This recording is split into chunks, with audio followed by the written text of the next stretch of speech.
Next term கேட்டிருக்காங்க. So இதில் வந்து நம்ம நெக்ஸ்ட் டேர்ம் என்னங்கிறத கால்குலேட் பண்ண போகிறோம். ஸோ இதில் எப்படி கால்குலேட் பண்ணனா, ஃபஸ்ட்டு டிஃப்ரென்ஸ் பாருங்கள், ஏன்னா எல்லாமே பாயிண்டில் கொடுத்துருக்காங்க. ஸோ டிஃப்ரென்ஸ் பார்த்தீங்கன்னா ஃபஸ்ட்டு இதுக்கு வந்து 0.1 வருது, அடுத்ததுக்கு வந்து பார்த்தீங்கன்னா 0.6 வருதுன்னு நினைக்கிறேன். சாரி 0.9 வரும், 0.9 வரும்.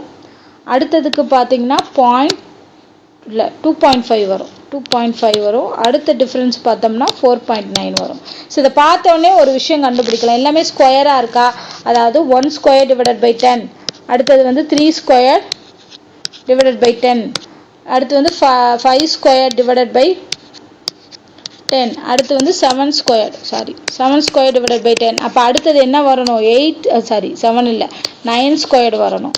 9 ஸ்கொயர் டிவைடட் பை 10னா 81 டிவைடட் பை 10. ஸோ 8.1 டிஃப்ரென்ஸ் வரணும். 8.1 டிஃப்ரென்ஸ் வரணும், என்ன பண்ணணும், இந்த 8.9ஐயும் 8.1ஐயும் ஆட் பண்ணணும். ஸோ 0 மிச்சம் 1 6 1 17. ஸோ ஆன்சர் இதுக்கு 17.0.